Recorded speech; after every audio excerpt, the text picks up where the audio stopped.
السلام عليكم ورحمة الله وبركاته. الحمد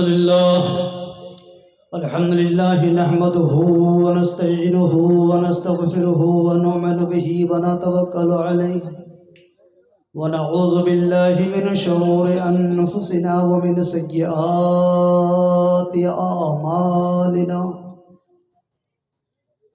من يهده الله فلا مضل له ومن يضلله فلا هادي له،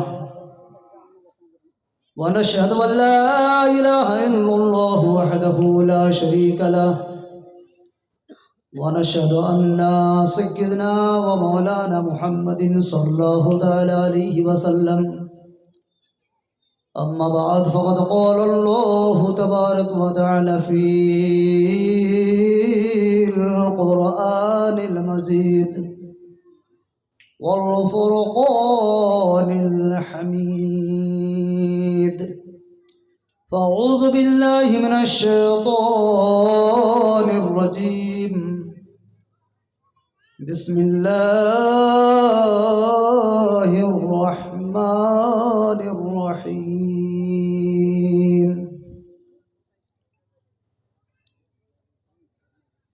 يا أيها الذين آمنوا اتقوا الله حق تقاته ولا تموتن إلا وأنتم مسلمون. صدق الله العظيم وصدق رسوله النبي الأمين الكريم، ونحن على ذلك لمن الشاهدين والشاكرين، والحمد لله رب العالمين. ماذا قال الله تبارك وتعالى في شان حبيبه الكريم: إن الله وملائكته يصلون على النبي يا أيها الذين آمنوا صلوا عليه وسلموا تسليما. اللهم سيدنا مولانا محمد وعلى آل سيدنا وعلى آل سيدنا مولانا محمد صلى الله عليه وآله وسلم। আল্লাহ ওয়াহদাহু লা শারীকের নামে আরম্ভ, যিনি পরম দয়ালু অতুল মেহেরবান। সমস্ত তারিফ ও প্রশংসা ও গুণগান মহান আল্লাহ রাব্বুল আলামিনের জন্য,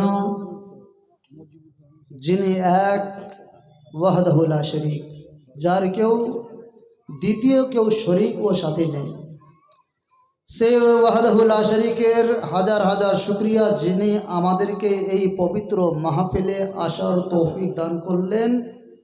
বলেন আলহামদুলিল্লাহ রাব্বিল আলামিন। হামদ ও সালাতের পর আমার আপনার ধর্মের গুরু আকা মওলা আহমদে মুজতবা জনাবে মুহাম্মদুর রাসূলুল্লাহ সাল্লাল্লাহু তাআলা আলাইহি ওয়াসাল্লামের প্রতি হাজারো হাজার লক্ষ কোটি দরুদ শরীফের ধারা প্রবাহিত হোক। বলেন আল্লাহুম্মা আমিন। اللهم صل على سيدنا وشفينا وحبيبنا ونبينا ومولانا محمد وعلى آل سيدنا مولانا محمد صلى الله تعالى عليه وآله وسلم।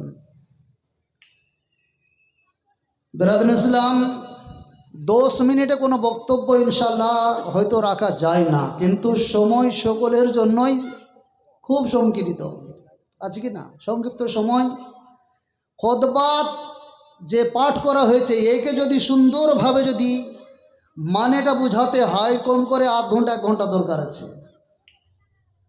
যাই হোক, ইনশাআল্লাহ কিছুক্ষণ সময়ের জন্য আপনাদের সম্মুখে দাঁড়িয়েছি। রব্বুল আলামিন পবিত্র কালাম পাকের মধ্যে যে মানবকে জানাচ্ছেন, ঘোষণা দিচ্ছেন, সেটা কি? আল্লাহ বলছেন, ইয়া আইয়ুহাল্লাযীনা আমানুত্তাকুল্লাহ, হে ঈমানদার ব্যক্তিরা, তোমরা আল্লাহ থেকে ভয় করো। আমানুত্তাকুল্লাহ হাক্কা তুকাতিহি, যেমন ভয় করার হক রয়েছে আর তোমরা কখনো মরিও না যতক্ষণ পর্যন্ত তুমি পূর্ণ মুসলমান না হয়ে যাও। বলেন সুবহানাল্লাহ। আচ্ছা, আমরা এইখানে এই পবিত্র মাহফিলে যতজন যেদিকে নজর করবেন, মাহফিলে যারা বসেছেন, যারা এই জলসায় ইনশাল্লাহ জলসা সাজিয়েছেন, সবাইকে আমরা ইনশাল্লাহ ইমানদার মনে করি কিনা? ইমানদার মনে করি কিনা? আমরা মুসলিম কিনা? আমরা মুসলমান। কিন্তু ইমানদারকে রব্বুল আলামিন বলছেন, হে ইমানদার ব্যক্তি, তোমরা আল্লাহকে ভয় করো। বলুন সুবহানাল্লাহ। ইমানের পরে সবচেয়ে বড় ফরজ হচ্ছে কি জানেন? সবচেয়ে বড় ফরজটা কি? আমরা হাদিস পাকে মাসলা মাসাইলে দেখি, মুসলমান হওয়ার পরে 5টি জিনিস আমাদের প্রতি ফরজ। নাম্বার 1, আল্লাহ ও রসুলকে, আল্লাহকে এক জানা, এক মানা এবং নবী মুস্তাফা সাল্লাল্লাহু আলাইহি ওয়াসাল্লামকে নিজের রসুল গ্রহণ করে নেওয়া। আর 5 ওয়াক্তের নামাজ মুসলমানকে পড়া, রমজান মাসে পূর্ণ 1 মাস রোজা রাখা, মাল যদি হয় তাহলে যাকাত দেওয়া, আর তার চেয়ে যদি বেড়ে মাল থাকে তাহলে তাকে বাইতুল্লাহ শরীফ গিয়ে হজ করা। এটি জানি নাকি বলেন? কিন্তু ব্রাদার, আপনি নামাজ, রোজা, হজ, যাকাত যাহা কিছু আছে, সবচেয়ে তার চেয়ে বড় ফরজ হচ্ছে নাম্বার 1, ইমানদার ব্যক্তির জন্য আল্লাহকে ভয় করা। বলেন সুবহানাল্লাহ। আল্লাহকে যদি ভয় না করেন তাহলে কোনো আমল আপনার সঠিক হবে না। হবে কি? জি না। আল্লাহকে যে ব্যক্তি ভয় করেন তারাই হবেন পাকাপূর্ণ ইমানদার, তারাই হবেন পাকাপূর্ণ আমিল ও কামিল, তারাই হবেন জান্নাতের হকদার, যারা আল্লাহকে ভয় করেছেন। বলেন সুবহানাল্লাহ।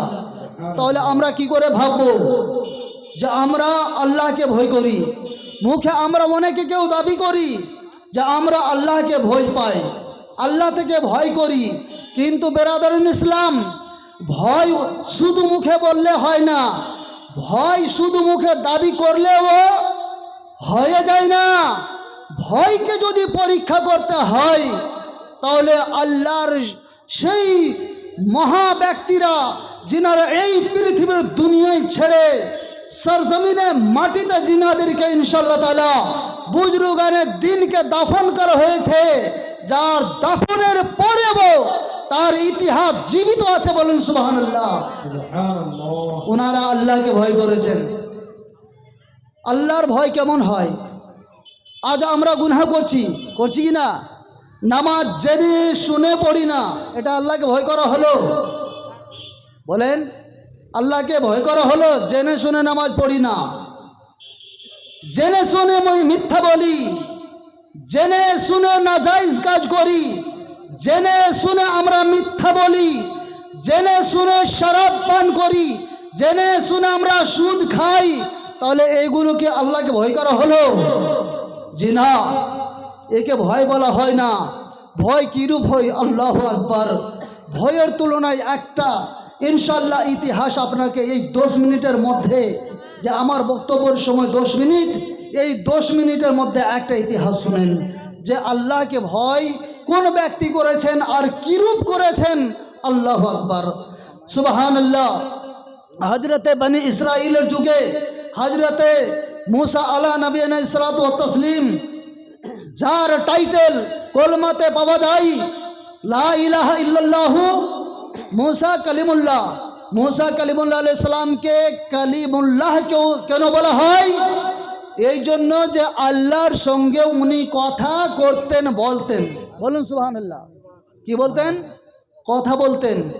যে কোনো সময় ওনার মনে যে একটা যে কোনো ভাবনা, যে কোনো গবেষণা চিন্তা করতেন, তোর পাহাড়ে গিয়ে আল্লাহর কাছে ইনশাআল্লাহ উনি সাজদা শুকরানা আদা করার পর আল্লাহর তাসবিহ তাহলিল করতেন, আর আল্লাহ রব্বুল আলামিন গায়েব থেকে ওনাকে সংবাদ দিতেন। বলুন সুবহানাল্লাহ। তো মুসা কালিমুল্লাহ আলাইহিস সালাম একদিন চলে যাচ্ছেন, রাস্তা ধরে চলে যাচ্ছেন, একজন আল্লাহর বান্দা জিজ্ঞেস করছেন রব্বুল আলমিনের নবী ও আল্লাহর বন্ধু ও মুসা কালিমুল্লাহ, আপনি কোথায় যাচ্ছেন? বলছেন আমি চলছি তুর পাহাড়ের দিকে। বলছে কেন? বলছে আল্লাহর সঙ্গে আমার কালাম আছে, আল্লাহর সঙ্গে আমার কথা আছে।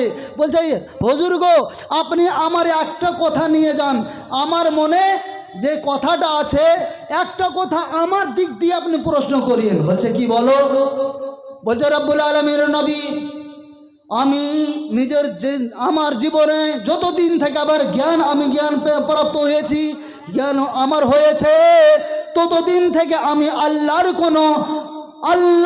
কোনো হুকুমের অমান্য কোনো কাজ করিনি। নামাজ পড়েছি, রোজা রেখেছি, সব কিছু নেক কর্ম করেছি, কিন্তু আমার সমস্ত নেক কর্মগুলো আল্লাহ নিজ দরবারে গ্রহণ করেছেন কি না, এটা শুধু আমি শুনতে চাই, হ্যাঁ বা না, গ্রহণ হয়েছে কি না, কবুল করেছেন কি না। তো মুসা আলাইহিস সালাম চলে গেলেন, ওনার কথা নিয়ে চলে গেলেন। যাওয়ার পরে তুর পাহাড়ে গেলেন, আর একজনের সঙ্গে সাক্ষাৎ হলো, ইয়া কালিমুল্লাহ, আপনি একটা আমারও প্রশ্ন নিয়ে যান। বলছে কি? বলছে আমার প্রশ্ন হচ্ছে, আমি জীবনে আল্লাহকে কোনো দিন মানিনি, আল্লাহর কোনো ইবাদত করিনি, কিন্তু আল্লাহ আমাকে কোন জাহান্নামে শাস্তি দেবে, এটা আপনি একটু উত্তরটা নিয়ে আসেন। দুইজন দুই প্রকারের প্রশ্ন তুললেন।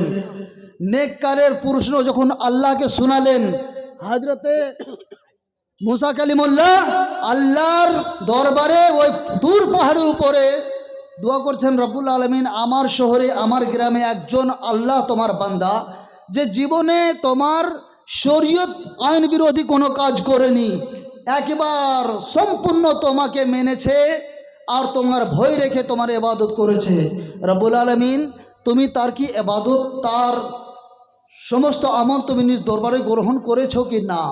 আচ্ছা বলেন, আল্লাহকে যখন এই প্রশ্ন করা হলো, তো আল্লাহ বলছেন, যাও মুসা, তুমি তাকে বলিও আমি তার জীবনের কোনো আমল আমি কবুল করি নাই। কি করিনি বলো? তার আমল আমি কবুল করিনি। আর যে ওই বদকারটা বলেছিল আমি জীবনে আল্লাহকে মানিনি, আল্লাহ আমাকে কোন জাহান্নামে দেবে সেটা উত্তর দাও। তো আল্লাহকে সে প্রশ্ন করেছেন। আল্লাহ বলছে, যাও হে বান্দা, হে মুসা কালিমুল্লাহ, যে বান্দাটা বলেছে আমি কোনো দিন তাকে মানিনি আর যতদিন বাঁচবো আমি মানবো না, সেই পাপীটাকে বলিও যে আমি ওকে জন্ম দেওয়ার পর মায়ের পেট থেকে যতদিন পৃথিবীর দুনিয়ায় থাকবে, আমি তাহার জন্য ওয়াদা করেছি, তাকে খাওয়াবো, তাকে পান করাবো, তাকে চলাবো, তাকে ফিরাবো, সব কিছু হবে। কিন্তু যেদিন সে মরে কবরের দিকে ফিরে আসবে, তার শাস্তি আর কম হবে না, একবার তার খুল্লা প্রকাশিত আযাব তার কবরে আমি নাজিল করে দেব। আলহামদুলিল্লাহ, 5 মিনিট ज़्यादा निकल गया। আলহামদুলিল্লাহ। তো শুনেন, তো নেককারকে বলা হয়েছিল কেন? তো বলেছেন আমি তোমার ইবাদত কবুল করিনি। ওই বান্দাটা হযরত মুসা কালিমুল্লাহর জবাব শুনে বলেছিলেন, আল্লাহর প্রিয় নবী, আল্লাহ আমার ইবাদত কবুল করুক বা নাই করুক, আল্লাহ আমার ইবাদত নিজ দরবারে গ্রহণ করুক বা নাই করুক, কিন্তু মুসা কালিমুল্লাহ গো, আপনি স্বাক্ষর হয়ে যান, আপনি আমার সাক্ষী হয়ে যান, যতদিন আমি বাঁচব ততদিন আমি আল্লাহর ইবাদত প্রশংসা করতে থাকবো, তার হুকুম মানতে থাকবো, কবুল করা তার কাজ, না করা তার কাজ, মেনে নেওয়া আমার কাজ। বলেন সুবহানাল্লাহ। আমি মানবো, সে কবুল করুক বা নাই করুক। আল্লাহর তরফ হয়তো ওয়াহি হলো, হে মুসা কালিমুল্লাহ বান্দা যে উত্তর দিয়েছে, আমি তার জীবনের সমস্ত আমলকে কবুল করে নিলাম। বলেন সুবহানাল্লাহ। বেরাদার, সংক্ষিপ্ত সময়ে আর বলবো কি, যে জিনিসটা সাজিয়ে বলার সময় নেই আর বলাও যাবে না, ওলামায়ে কেরাম অনেকজন আছেন, ইনশাআল্লাহ তাআলা আমি নিজের বক্তব্য এই হতে ইতি করলাম। ওয়া আখিরু দাওয়ানা আলহামদুলিল্লাহি রাব্বিল আলামিন। আসসালামু আলাইকুম ওয়া রাহমাতুল্লাহি ওয়া বারাকাতুহু। हजरत को ठीक। मोहम्मद की मोहब्बत, मोहम्मद की मोहब्बत दीन हक की शर्त अव्वल है। मोहम्मद की मोहब्बत दीन हक की शर्त अव्वल है। इसी में हो गर खामी तो सब कुछ नामुकम्मल है। हजरत रवाजो नसीहत नबीर मोहब्बत नमाज रोजा हज জাকাত কালেমা শরীয়তের আহকাম আপনাদের সামনে বয়ান করলেন। কিন্তু আমার বক্তব্যের মাধ্যমে জনাব মুজিবুর রহমান সাহেব আপনার বড়কোল 600 টাকা দিয়েছেন। বলরামপুর বালুয়াটোলা থেকে আমার মামাজি দুলাল সাহেব 500 টাকা দিয়েছেন। বড় দান এসছেন, যদি ওদের নাম বলি, কারণ যে এটা কবরস্থানের জালসা, আপনারা দিবেন, আপনাদের নামও বলবো, কেন দেখা দেখিও কিছু দান আসে। দান এখন চাওয়া যায় না, আপনারা যা দিবেন দিতে পারেন। দান নেওয়ার জন্য বক্তা আছেন, ওনারা নেবেন।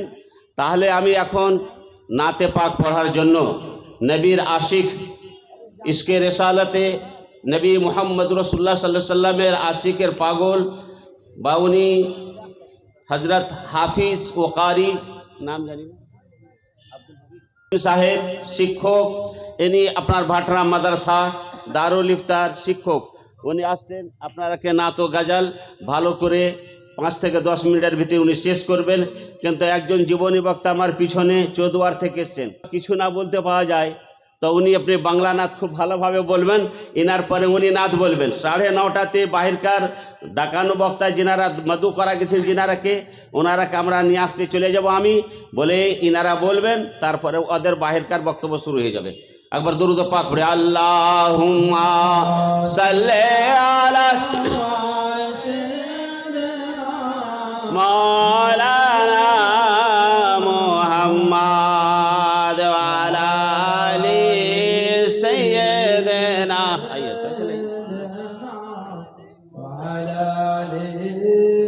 سيدنا مولانا محمد